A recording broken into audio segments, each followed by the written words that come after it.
अस्सलाम वालेकुम, आदाब। मैं हूं खलील फरहाद। वर्ल्ड न्यूज़ की शुरुआत करते हैं हेडलाइंस से। अमेरिकी शहर न्यूयॉर्क में मुसलमानों को बड़ी राहत। जुमा और रमजान के महीने में परमिट के बगैर आज़ादाना तौर पर अजान देने की मिली इजाज़त।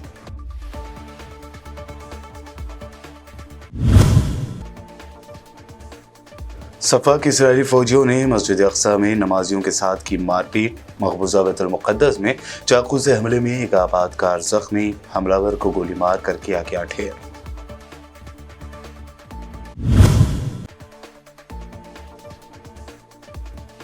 साबिक़ पाकिस्तानी क्रिकेटर खालिद लतीफ़ के खिलाफ हॉलैंड की अदालत में मुकदमा। नबी करीम के गुस्ताखाना कार्टून्स बनाने वाले डच पॉलिटिशियन के कत्ल पर उकसाने का है इल्ज़ाम।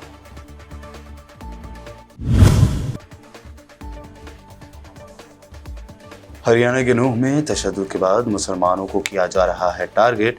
झोपड़ियों में रहने वाले गरीबों को फौरी बस्ती खाली करने के लिए 2 दिन का दिया गया अल्टीमेटम।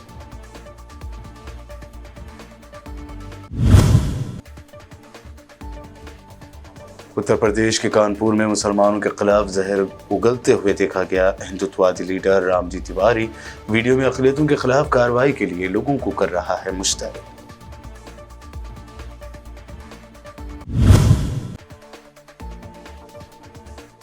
और सिलेंडर पर 200 रुपए कम करने पर तेजस्वी यादव ने कहा, यह बेवकूफ़ी है।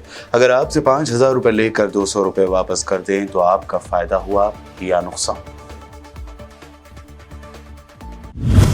ये हेडलाइंस बढ़ते हैं खबरों की तफसील की जानिब।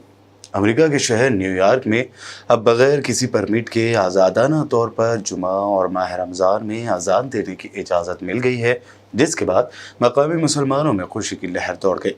गैर मुल्की मीडिया के मुताबिक न्यूयॉर्क सिटी के मेयर एरिक एडम्स की जानिब से अजान की इजाज़त देते हुए गाइडलाइंस जारी की गई हैं और बताया गया है कि नए कानून के मुताबिक मसाजिद को अब जुमा और माह रमज़ान में मगरिब की अजान देने के लिए कोई ख़ास परमिट की ज़रूरत नहीं होगी। मेयर ने कहा कि नई गाइडलाइंस के हवाले से पुलिस भी काम करेगी और इस बात को यकीनी बनाएगी कि अजान देने के लिए इस्तेमाल होने वाले आलात मुनासिब लेवल पर सेट हों। अल्लाहु अकबर, अल्लाहु अकबर, ला इलाहा इल्लल्लाह। All those religions are in the same place and allowed to worship freely. For too long, there has been confusion about which communities are allowed to amplify their calls to prayer. Today, we are cutting red tape and saying clearly, if you are a mosque or a house of worship of any kind, you do not have to apply for a permit to amplify your call to Friday prayer. Spokesperson for the Al Khoy Foundation.